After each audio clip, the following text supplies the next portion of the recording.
Welcome back to the Oilfield 360. I'm your host, David Roode, joined by my lovely co-host, Victoria Beard Queen. How are you doing? I am great. I cannot believe that summer has basically come and gone. It's back to school time. Well, the heat hasn't gone with the summertime. That is true. It is very hot outside.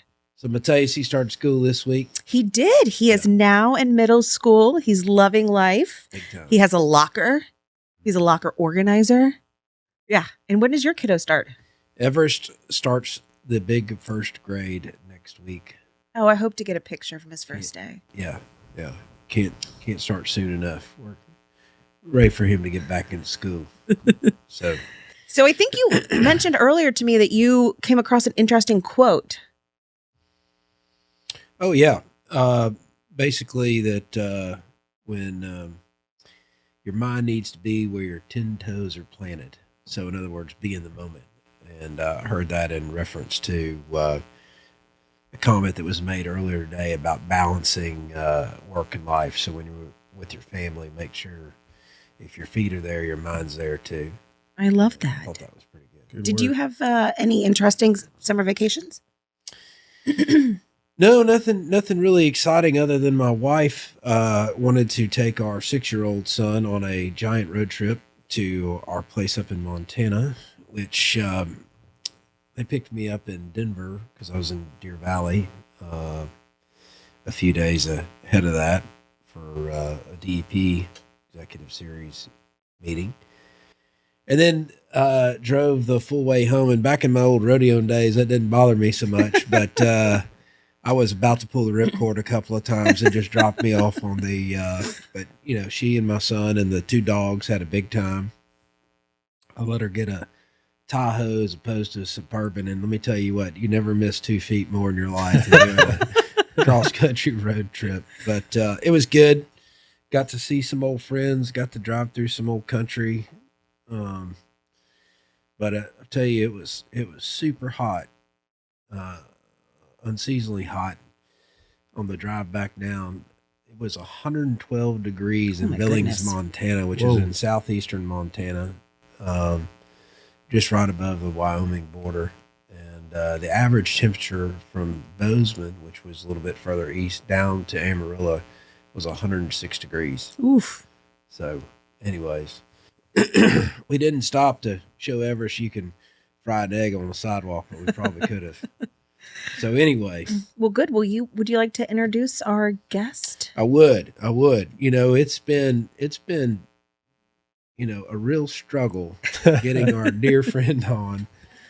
Now, in all seriousness, we've had several goes, and we've had either rescheduling needs on our end or Sam's, but I'd like to introduce our dear friend, Sam Sledge, CEO of ProPetro Services, hailing from the Tall City, a.k.a. Midland, Texas. Sam, how are you doing? I'm doing great. Thanks for having me. I'm glad we could do this. Finally figured it out. Well, we appreciate you coming into town, unlike our buddy Case, who was supposed to come into town and made us go up to Midland, which is not a bad thing. We both enjoy going to Midland. I know. Maybe next time we do this, y'all can come to me. We'd be more than happy to. Be more than happy to. So, Sam, glad to have you on here. As you know, we kind of like to start our conversations with our guests, kind of giving a little bio arc in terms of where they're from and how they got into the energy business. So would you be so kind to kind of give us that background? Sure. Yeah. I ended up in Midland, which is, in my opinion, the energy capital of the world because I was born there in the late 80s.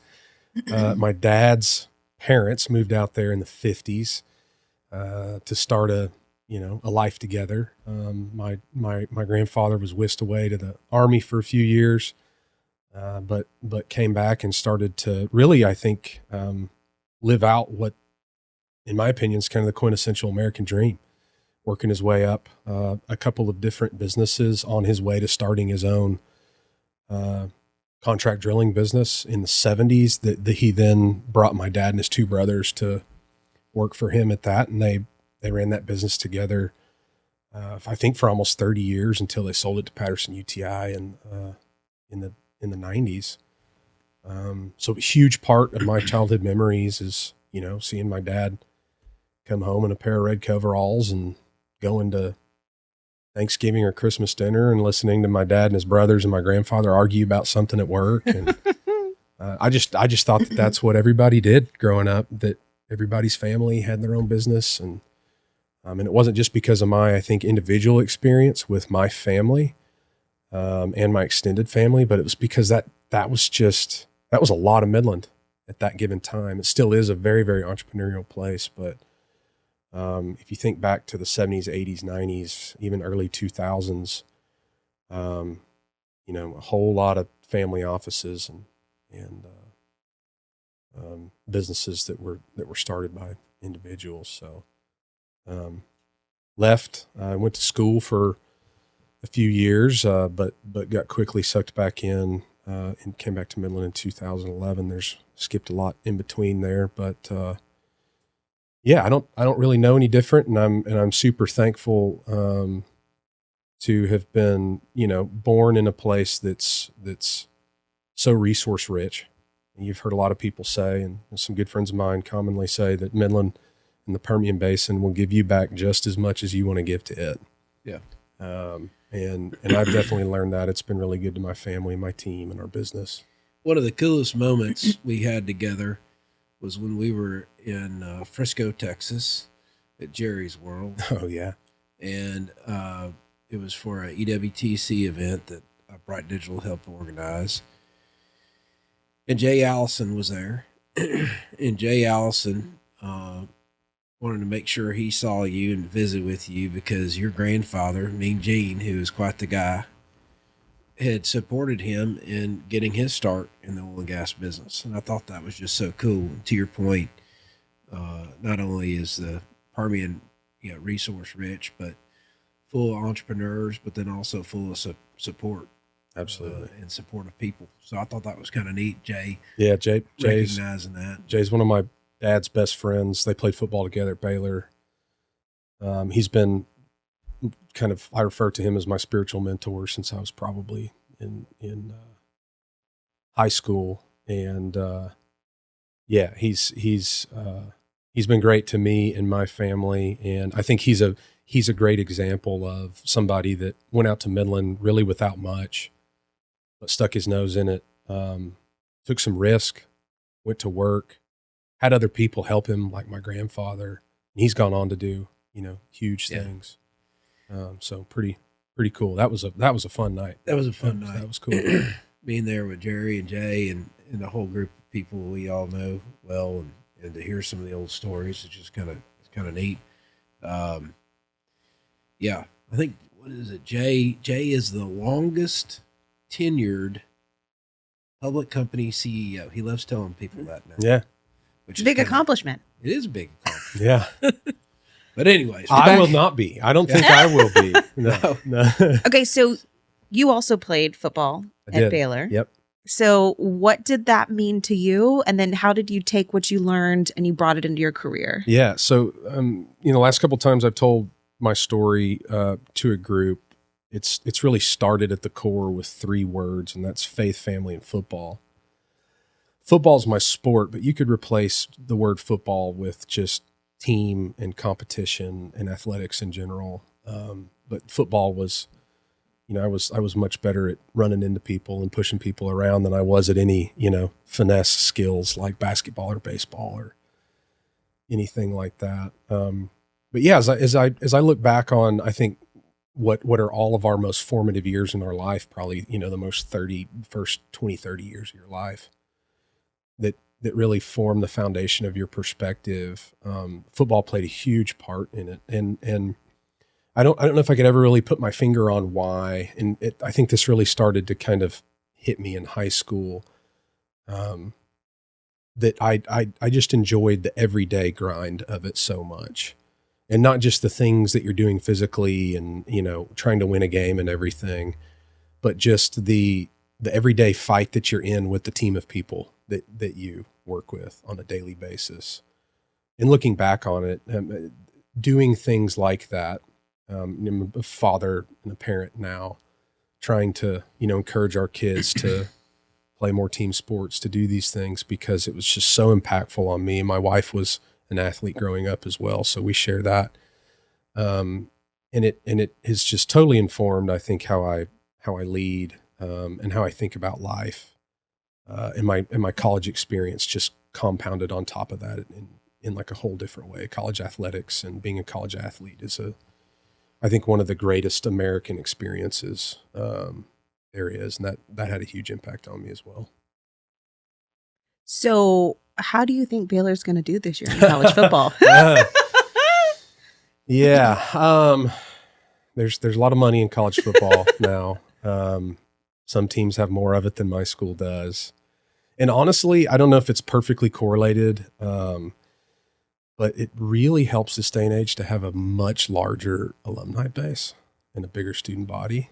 Yeah. So you can just draw more resources from it. Baylor's just not the biggest school. So, we'll be rooting them on. We'll be supporting them. That's my school. And anything can happen. That's why they play. I guarantee I was not on really any great teams in college, but there was hardly a Saturday where I ran out onto the field with my buddies and we didn't think we were going to do it. Oh. And that's another part, I think of just that whole experience where you can, if you put in the right amount of work, whether you are really good at what you are, you can build a certain amount of confidence that usually ends up being pretty useful. I love that. Yeah. I wouldn't disagree with that. So one of the things we were talking about earlier as it related to your story was, having played a lot of different positions in football. Yep. And you being now in your position at ProPetro, the longest one position you've been in for several years relative to positions you played in football, but then also positions you played or worked in at ProPetro. Do you think that variability of work is giving you a better view of the game in the case of football, or the game of business in the case of ProPetro, and a better appreciation to help shape your leadership style? Absolutely. And I mean, just to kind of like put a little bit more flavor on what you said, Dave, as we were talking earlier, if you go back to like my freshman, sophomore year in high school, and you kind of put my football career, my high school, my college football career, end to end with my business career, I changed positions or roles. I changed positions on the football field or roles in my company every 2 years or less until I was a CEO, which I've been the CEO for 5 years now. It's the longest I've ever held any role or position. I guess it has been 2021. Yeah. Since COVID, since the time. Hey, man. Yeah. I mean, sometimes it feels like it's been far longer than that. Oilfield service business is interesting on a daily basis. I'm sure you guys want to talk about that here in a minute. But Dave, like I think of, I gave my testimony and talked about my personal values about a year ago, and I revisited some of those notes recently. And one of the words that's really important to me that's kind of in my personal constitution is range, which overlaps closely with another one of mine that's curiosity. I just don't ever feel like I have enough information about anything, and that's a big part of how I work and lead at ProPetro. But range in the sense of, I've always, I think, been scared to define myself like as something, like an engineer or a finance person or an accountant or a doctor.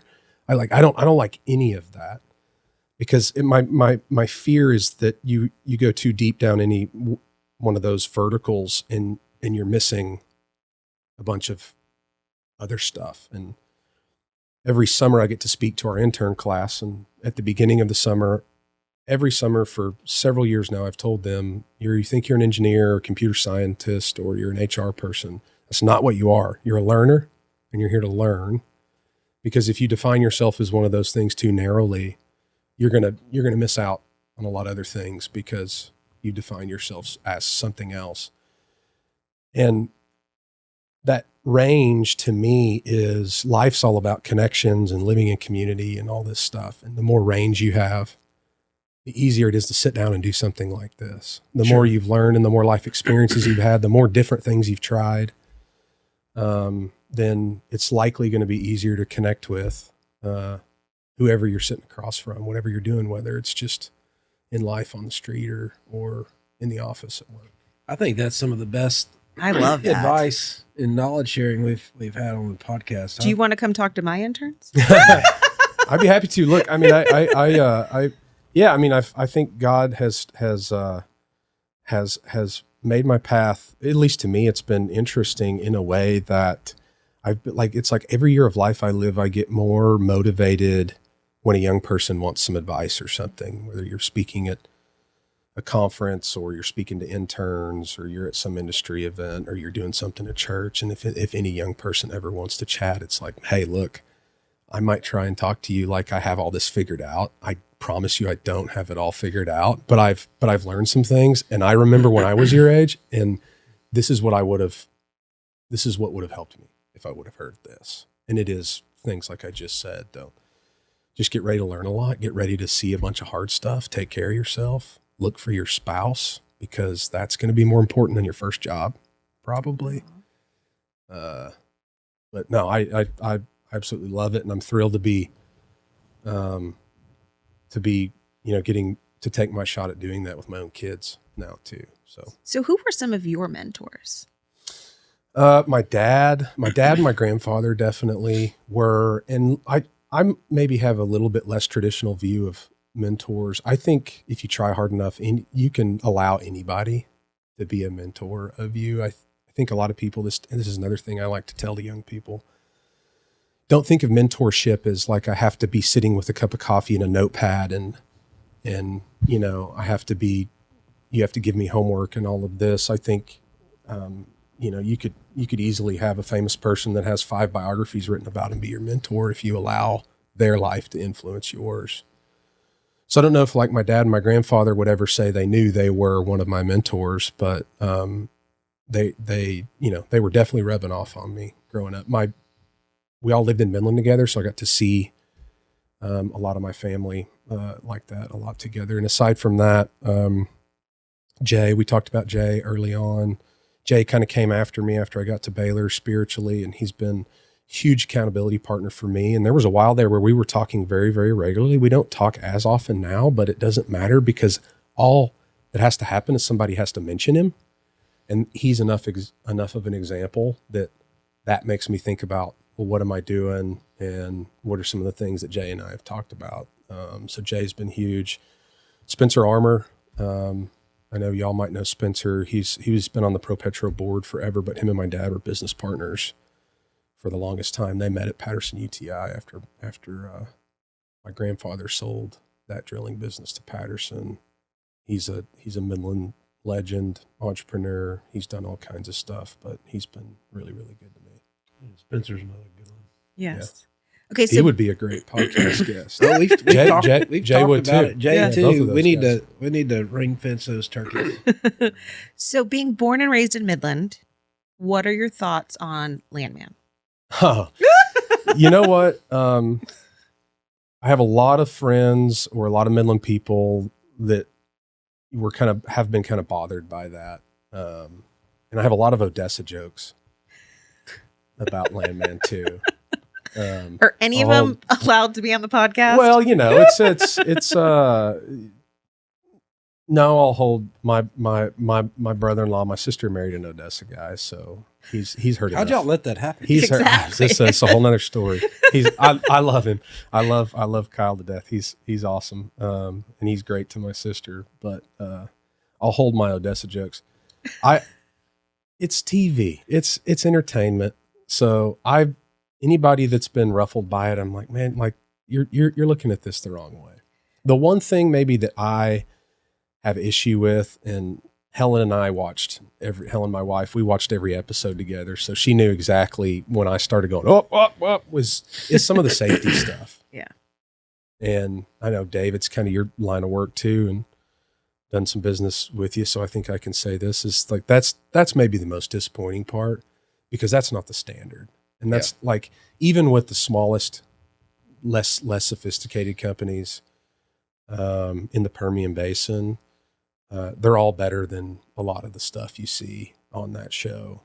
So that maybe kind of bothers me, but I think it's really, really good because you're putting a more sober energy conversation in the living rooms of a lot of places in the country and maybe in the world that need it and need to know how hard we have to work to produce the energy that we do. And that, we've invested probably trillions of dollars as a government and a country over the last several decades, and we've not really changed the energy mix.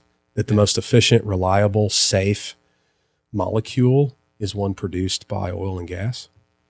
That's not changing anytime soon. And there's a lot of really awesome, hardworking people that are keeping the lights on. They're keeping the podcasting equipment on. I hope it stays on. Yeah. So I think if anything, when Billy Bob Thornton goes on a rant about American energy and everything, it's just, I'm standing up in my living room clapping and saying, let's listen to that again. There was a lot of good Alex Epstein energy talking points adopted into that script, which I loved. What I love about what you said, many things I love, but as a leader, the fact that you saw that the safety wasn't top of mind for the show seems huge to me. Well, they sensationalized the bad parts of it that frankly, in many instances, don't even exist anymore. So, and it's not that what we do doesn't come with risk. That's a fact. Heavy machinery, people, pressure, high voltage, those are all risky things and they need to be treated seriously. I think as an industry and as a company, I'm super proud of where we are in that journey. And so yeah, that's probably my only critique. But it's entertaining. And knock on wood, I think I won't say too much, but I think y'all's performance has certainly stood out amongst peers, and y'all do take it very seriously, and that's got to be appreciated by everybody, including the public, because there are some people that don't make that decision, and it's not at the level of discussion where it should be in the organization, and not it's talked about, but actually measured, which I can say you guys measure. Yep. Is impressive and it's important. And it's, the downside of it is ultimately, if you don't do that stuff, you're going to see your business dwindle away. But, thanks for saying that. Yeah. Yeah. So when I look back at your career, right, you started as, and correct me if I'm wrong, a field associate. I was a frac hand. Yep. Yeah. Yep. Then you were, and then IR, you've done multiple different roles. What was that career progression like?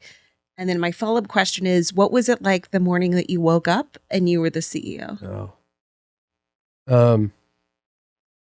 So I was playing football at Baylor. We kind of already covered that. I had redshirted, so I was going to have I'd redshirted my first year in Waco.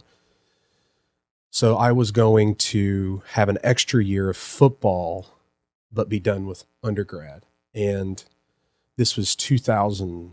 My last football season was 2009. And I didn't want to just blow off my last semester or two. So, talking to mentors and coaches and, well, Sledge, your GPA was okay. Go take one of these standardized tests, see if they'll let you into the MBA program. Okay, cool. What's an MBA? I don't know what an MBA is. And then kind of figure out what that is and say, yeah, I should probably do that. I was, I told you I'd walked on, but I'd earned a scholarship before my junior season after we had some coaching changes, and I got changed positions again. And, maybe he's better over here and he'll play a little bit. I got put on, I was lucky enough to get put on scholarship before my junior year. So I was on scholarship in one of my football scholarship to roll on something valuable instead of wasting time. So I kind of weaseled and elbowed my way into the MBA program. What was the question? Where am I going? What was it like starting from basically? Oh, yeah. And then what was it like when you woke up the morning of a CEO? Yeah. Okay. Thank you. You're welcome, You can sir. keep that in too. You don't have to edit that out. I finished grad school in May of 2011.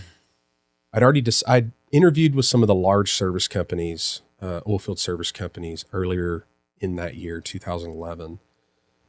I had a job offer from Halliburton and I had a job offer from ProPetro.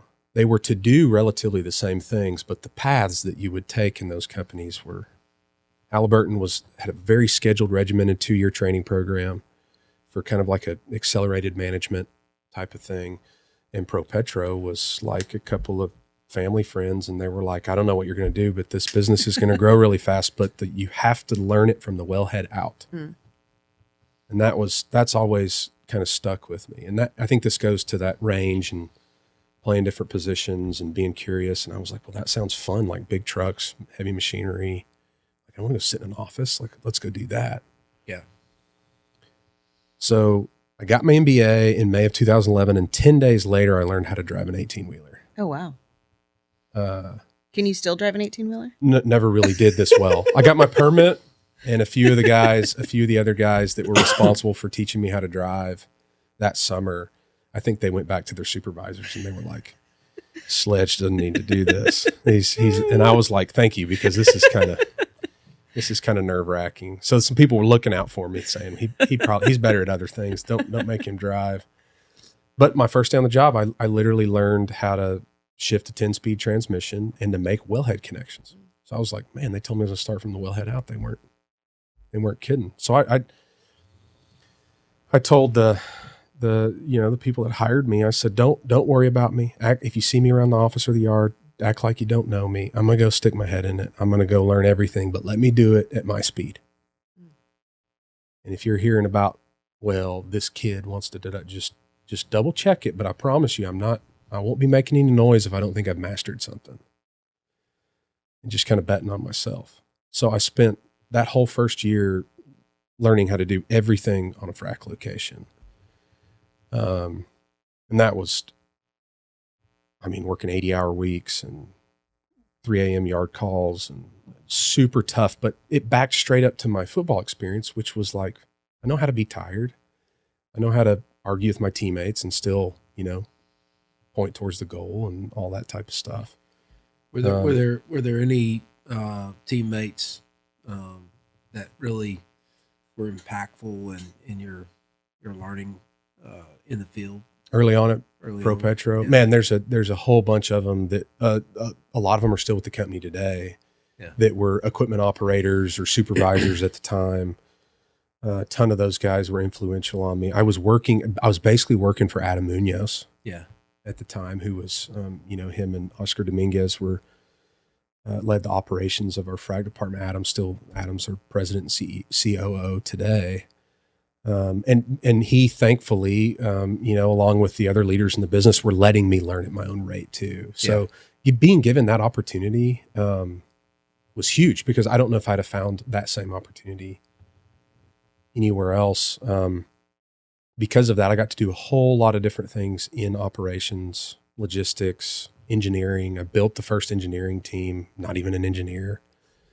But I tried to do it with a lot of people that were curious and like-minded and that wanted to learn fast and do stuff. And then we IPO'd in 2017, and in that process, I'd kind of raised my hand and said, guys, I don't want to miss out on this. I was still kind of involved in operations, but I'd studied finance and business in school. So as we were getting ready for an IPO, I went to our leadership and I was like, you got to let me back in here. I feel like this is what I studied for, and this might be my only time in my life I get to see this. And thankfully was allowed to basically be the list holder for the IPO. Like, here's a bunch of lawyers, here's a bunch of bankers, here's this long checklist. You have to do diligence on yourself, basically, and help them get all the information and make all the connections that they need to do all this work. And so I got to know those people, got involved on the financial side, which turned into investor relations and FP&A, and which turned into HR and supply chain and IT and like whatever else. I just kept on raising my hand and was named the president before I was the CEO. Gosh, it was 5 years ago, however many years ago 2021.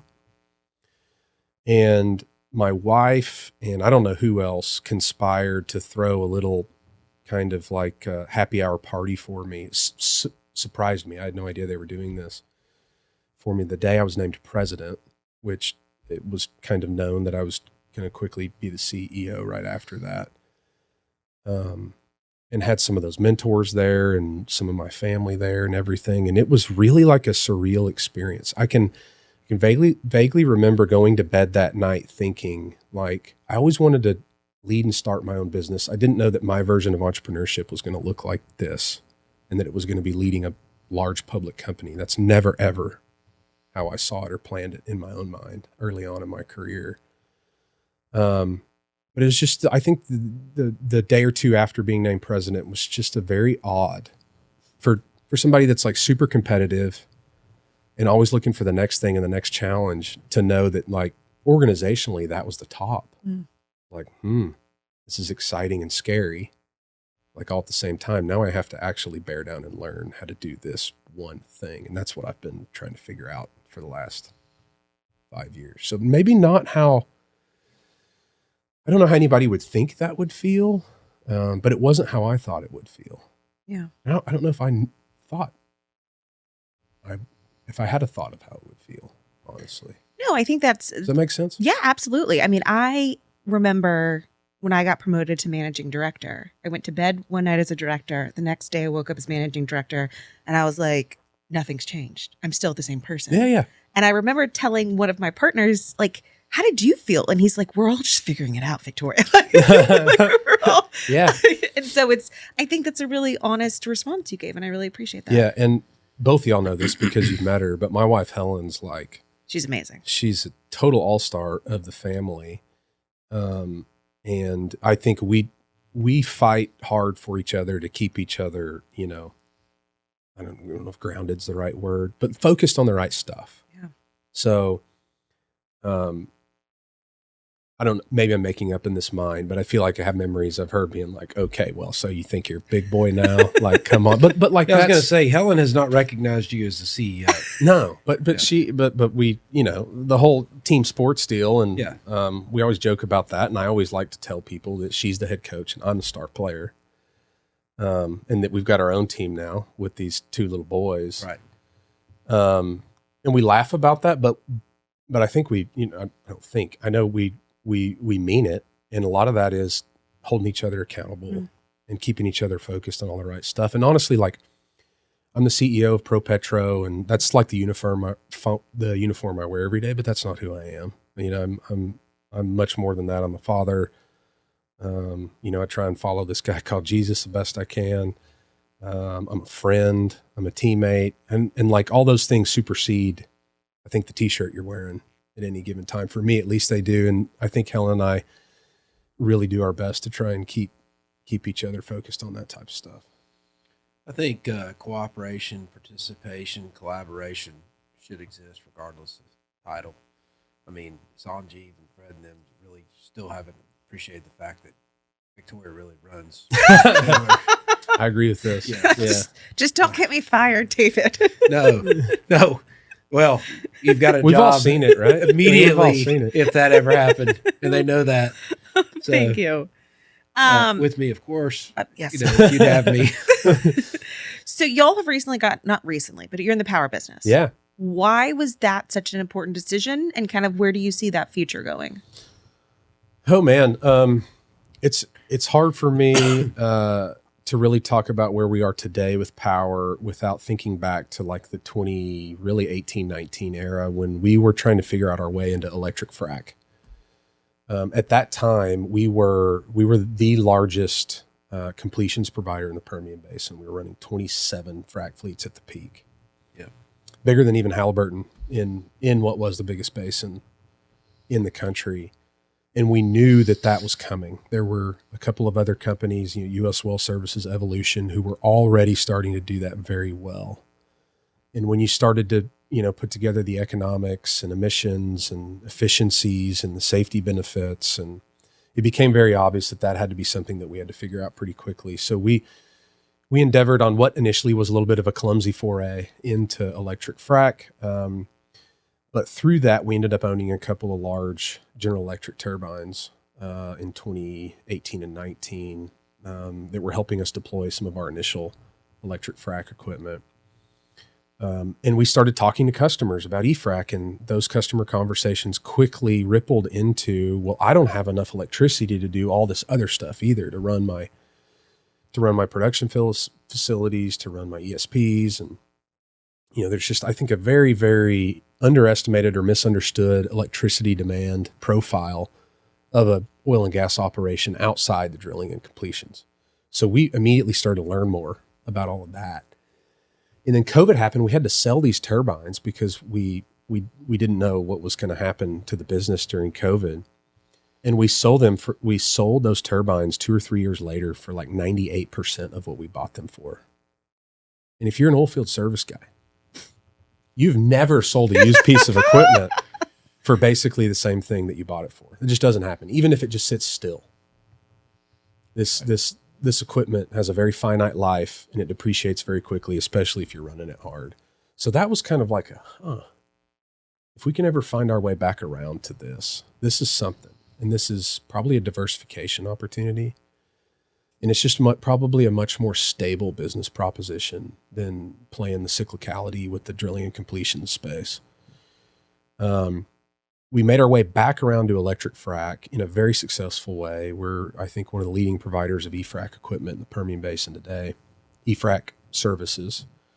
But we set the power thing aside when we did that. We said, we don't really have the capital at the time, nor do we have the people. So there were a lot of other really sophisticated, really good, still are, third parties that were doing, power generation for electric frac at the time. So we said, let's pair up with a couple of those, and let's go focus on the pumping equipment and maximize efficiencies and safety and service quality for that. And once we, a year or two into that, we felt like we kind of had the handle on electric frac services. We said it's time to revisit this power deal. This is 2022, 23. And we couldn't make sense of making any acquisitions. And honestly, we couldn't make sense of buying any equipment because we didn't have the expertise. So let's go do what we've always done. Let's go build something. Where's the best place to start when you build something? It's with people. And we found Travis Simmering and Dave Bosco, who are what I call the founders of ProPower, which is our power business today. Launched that business in late 24. Rewind back to 24. ChatGPT was just kind of a thing then. You might not have tried it out yet by then, Dave. He's a late adopter. But it wasn't really an AI thing. Travis and Dave joined the team, and we started to write the strategy of ProPower to be a very oil and gas focused power strategy. And it still is today. That said, we all know what happened in 25 and what's happening this year, AI, data centers, the power profile of all of that. We are heavily invested in behind the meter power for oil and gas operations. We're already deployed in a big way to a lot of, blue chip operators in the Permian. We just a few months ago deployed 60 megawatts on a data center site in the Midwest United States on a hyperscaler data center campus, and like game on. We're getting pulled in every direction to help with this AI thing, and it's challenging, but it's super exciting, and I'm really proud that not only us, but there's several other oilfield service companies that are running to the party to help solve the problem of not enough electricity to do this in what I think is probably the greatest infrastructure build out of the century. So it's really cool to be in the middle of that right now with really great people running what I think is going to be one of the first class behind the meter power businesses. Well, I think what's interesting is that you guys have some diversification in terms of electron generation, in the sense that it's not just purely AI focused. Yep. Particularly recently with the order that came out recently, hitting the pause button to understand, electricity usage and other natural resources, water, et cetera, which I think only plays into your hands in the sense of, you've got behind the meter power solution that, certainly is supportive of microgrids, but doesn't require, utility connection.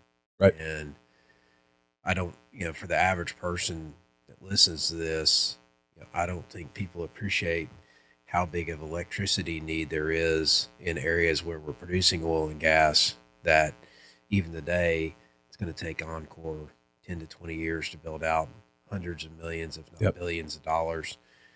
And you expand that on a on a national basis, just either bringing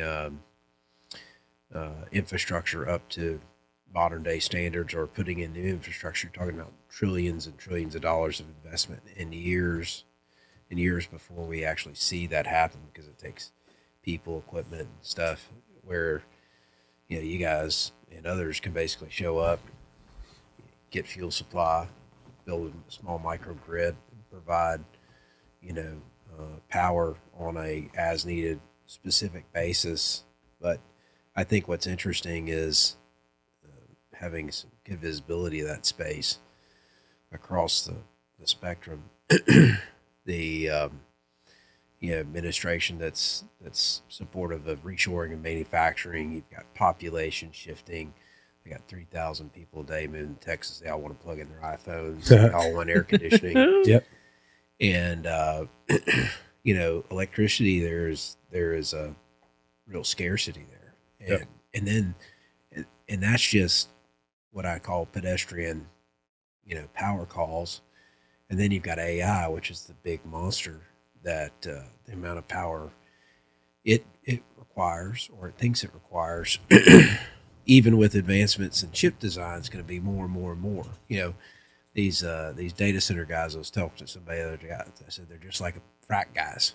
They give more horsepower, they're going to take it. That's just right. because it gets more efficient doesn't mean they're going to come off. That's right. They're going to ask for more. So it's fascinating. It's been great watching you guys, create some diversification in your business, but taking the same type of approach I think y'all have admirably in the oilfield services business, Mm-hmm. and applying that into the power space. Yeah, and look, that all goes back to the people. Finding like-minded people to acquire and put on your team that kind of fit that. And really, for us, we have very, very strong beliefs that this combination of quality service at a low cost to our customers, that combination kind of equates to value. But really, if you do that quality service part, you're going to get pulled into lots of great opportunities, whether it be, oil and gas or AI or industrial or whatever. And most recently, it's been really, really fun to have conversations with external stakeholders, investors, people that want to help us finance our business, to be able to show them like pictures and real things of what we're doing, because there's also a lot of talk in this AI game right now. And there's a lot of companies that exist because they have a bank account and an office in Houston, and maybe they ordered some equipment. We're on the ground. We're doing it. We're doing it in a very high quality way. We're meeting or exceeding all of our performance obligations. So I think the next few years, for our whole business, for other reasons on the oilfield service side that maybe you want to touch on, but on the power side, that quality service and that execution muscle that we've already very quickly built is going to compound, and it's going to put us in a lot of really, really great spots. So we're excited. You got to be kind of lucky too, right? Yeah. I mean, timing and serendipity, and you have to make these decisions at certain times to be able to do this. And I'd love to say, oh yeah, we planned this all along to do it right in front of this AI deal, but not really. Yeah. But lucky's fine too. Hey, sometimes it's better to be lucky than good. Yeah. And it's good to hear you say that, because I think there are a lot of folks that have been super lucky that would tell you otherwise. And I think that's disingenuous. But I think you got to be lucky and good. Yeah. And a hard worker. What's that? And a hard worker. Yeah, and you got to go follow through. Yes. Yep. Yeah, no, it's interesting. So thinking about where the oil field is today, certainly oil and gas consumption is not going anywhere. There's been a lot of changes in the Permian. There's been a lot of talk about, we're running out of tier 1 acreage, and the Permian is dying, yada, yada, yada. And I was sitting with Jack Harper, I don't know, a couple of months ago, having lunch, eating a taco with him. And Thank you for that level of detail. It's easy to envision. It was actually before I came and popped in y'all's office just to catch up with you and Adam. But anyways, like, Jack, what do you think? The Permian dead and dying? He goes, hell no, it was dead and dying 30 years ago when I got on the scene. It seems like the advancements, I think, mechanically are kind of maybe tailing out, but from a chemistry and a chemical technology, which ultimately is going to be pumped down hole or injected, seems to be adding a lot of innings to the game. And I find that fascinating, not necessarily surprised by that, because, conventionally we left a lot of resource in the ground. Unconventionally, we definitely do. And I don't think the average person understands that either. You're talking, less than single digits. Yeah. Recovery. And so, what do you think about the oil field and the future of the OFS business? I mean, I think everybody's got a sense of where ProPower is going, right? But as it relates to ProPetro, well, I think overall, there's been a lot of turmoil in the Middle East in the last several months. Right. I told you before we started, I'm not your geopolitical analyst or expert. We won't ask you any questions about the Strait of Hormuz. Doesn't seem to be open yet from my perspective. But what I think that situation has done is raise the floor on commodity prices, at least oil. Yeah. Can argue about, is it at the right price or not? That's not really my thing to talk about. But I think it's definitely raised the floor. It's taken a lot of crude oil inventory off.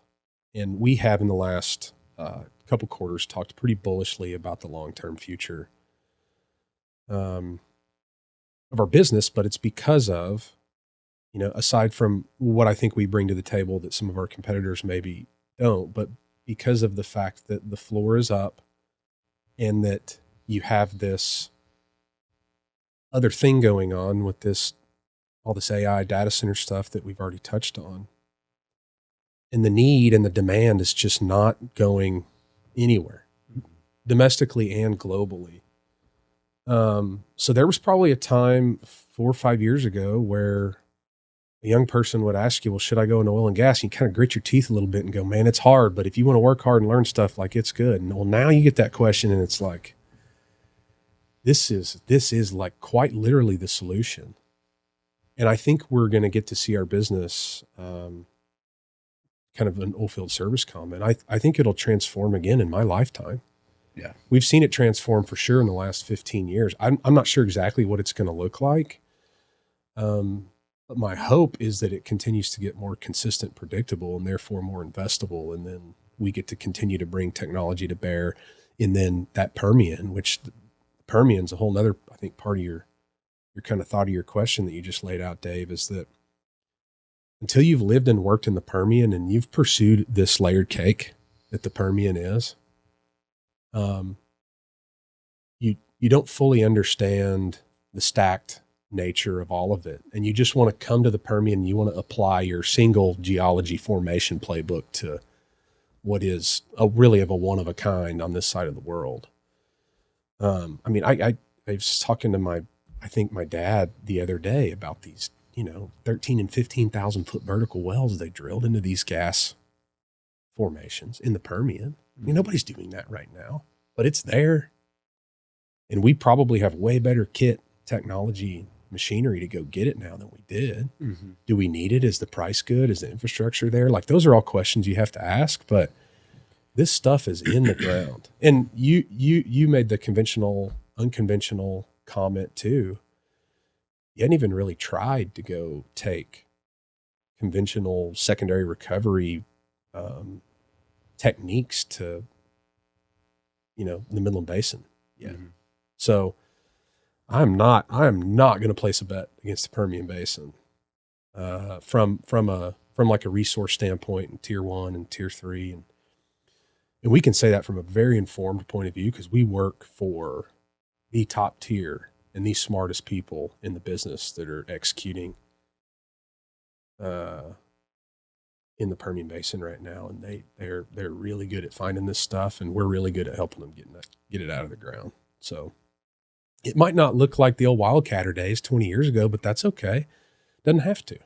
Yeah. You can build a business around a different model and it still be really valuable. Now, it'll cycle just like commodities always do. So that makes the business hard. So you better have a callus and some thick skin on you, or a real thick skull like me. Yeah, it's been, and you know, I wish my grandfather was still around so I could ask him how many times the Permian's been dead, you know, because it's been more than a few. What do you think me and Gene would have thought about what's going on today? You know, I've actually, after we got our first electric fleet out in the field, I can remember sending my dad some pictures of it. Or maybe I was with him. And the stuff just looks so different, and it's big. And we got to talking about what would Granddad think about this. And he was like, there's no way he'd think this picture's fake. Yeah. He wouldn't believe it.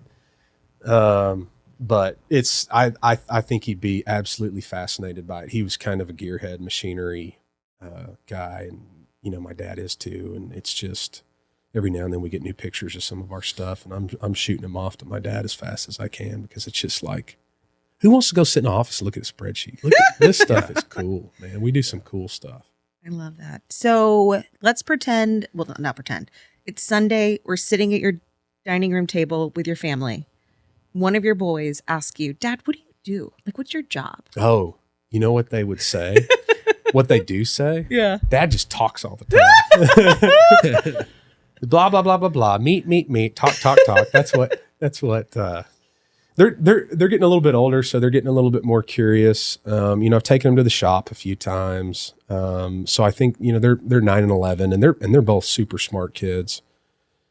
So they're catching on quickly. But I think, you know, in times like that, they're probably a little bit more on Mom's team.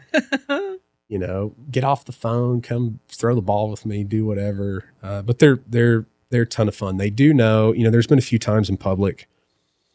You at the grocery store or something, and somebody at ProPetro will stop you to talk to you, because it's Midland. You don't hide anywhere. And one time, this might have been about a year ago,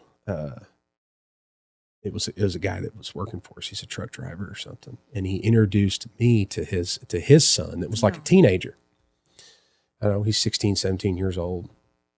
And he said, "This is Mr. Sledge. He's the CEO of ProPetro." And he was, "Oh, wow." And it was like this thing. We get in the car. This was in the parking lot. We get in the car right after that. Both of my sons are with me. And they said, "Dad, what's a CEO?" I said, "Well," and I just kind of explained that to them. So now they kind of like joke with me, but they're very, they're starting to get more curious about, well, what was that thing you did? Or I heard you talking about this thing. And that's like, I absolutely love that, because that's, as I already kind of explained to y'all, that's me. And they're both interested in kind of different parts of that. But it's pretty fun. And I'm excited about what the next few years look like with them, we can teach them even more. And what's cool as I look back on my childhood is that I had those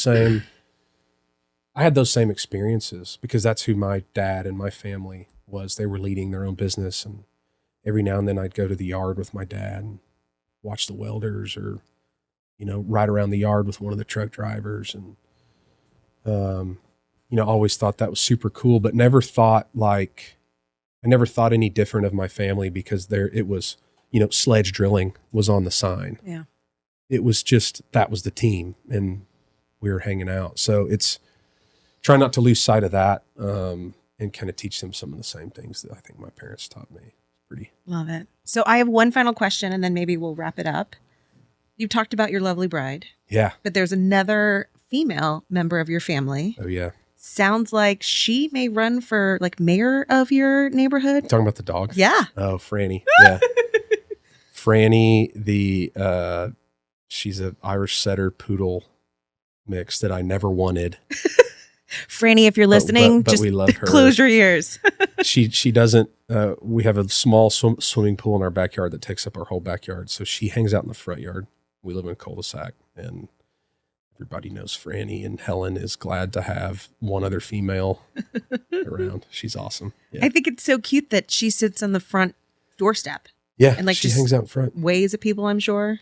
Chases birds and shadows, squirrels all Does day. Franny sleep with you guys too? No. Franny is, that was the one place where I drew the line on the dog. I said, this dog, any dog we ever have will be crate trained.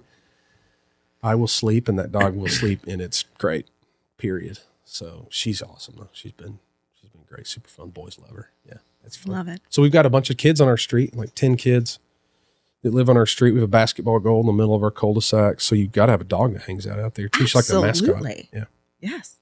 Do you want to close us out, David? I always enjoy talking to Sam. I but know. yeah, I could do this all day. So Sam, you've already shared a lot of interesting vignettes and advice and knowledge, but we do like to close it up, asking our guests if there's any bit of information they'd like to share, words of advice, any lasting comments you'd like to leave with our audience. So we talked about range and curiosity. And I think the other thing, that I try and keep a close eye on, that I've kind of been reflecting on a lot lately is just general like life fitness. And I like to think of that as, I don't know if you're looking for advice or anything, but I'm just trying to round out. I'm always looking for We advice. all need advice. And look, this is advice to myself, as much as this is advice for anybody else. This is me reminding myself. But the other like top 3 thing kind of in my personal constitution is this just idea of life, fitness, mind, body, spirit. And it's keeping your pads low like a football player in preparation for what life is going to throw at you. Because on a football field, if you walk around with your pads too high, you're going to get knocked. You're going to get hurt. You're going to get knocked down. You're not going to be doing your team any good. And undoubtedly life's going to bring hard stuff. And we talked about a bunch of fun stuff and smiled and had a good time today, but I've had in the last 10 years, a lot of hard things. I've had a lot of death in the family. I've lived through a internal and SEC investigation in our business that created a lot of turnover and a lot of scary stuff. Everybody has their own COVID story. My wife lost her mom earlier this summer. Like the hits just kind of keep on coming. And I think Helen and I and the rest of our family, we've been able to push through those things because we've taken care of each other and we've taken care of ourselves. And that's not just, any one dimension. That's your mind, your body, and your spirit. So, for anybody that is maybe going through something hard right now, keep pressing, keep leaning on your buddies and your community next to you, but keep taking care of yourself, because the better and more fit you are, from a life perspective, the harder you're going to be to knock down, the lower your pads are going to be. So that was beautiful. how's that? That's good. That's good stuff right there. Yeah. The We're hard gonna have stuff's to coming. have him back. Yeah. As I have to run off to go get an MRI of my knee and find out why I'm falling apart as I get But hey, older. There's been a lot of hard stuff. My sister-in-law just had her 3rd baby. And we declared that baby the beginning of the good times. Oh, I love that. Good. So don't be worried about me. There's good stuff too. But you need to go get that knee fixed. Yeah. Yes. I do. If I have to make the appointment, I will. Valerie did. Okay, good. Your other V in your life. Yes. Yes. Well, thank you so Yeah, same. much for coming on. This was Yeah, thanks such for a having great me. conversation. Love you guys. We Yeah. love you. It's good being with you, and safe travels on from here. Yes, sir. Yes. Same to y'all. All right. Well, we'll catch you. Got to have you back on, and we'll come up to Midland, Let's do it. check in. In See you at the a barbecue. year's time. Yeah. Yeah, definitely see you at the barbecue. This year, we got Mr. Wise and Mr. Stewart and I are teaming up and barbecuing. Oh, you're going to cook? Yeah. Come Wow. on. And All right.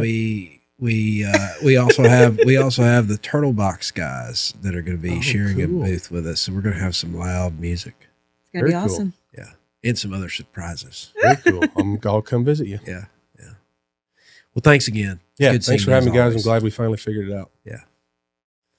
All right. Well, you can find us on all your favorite social media channels. We've changed the cameras in the deal here.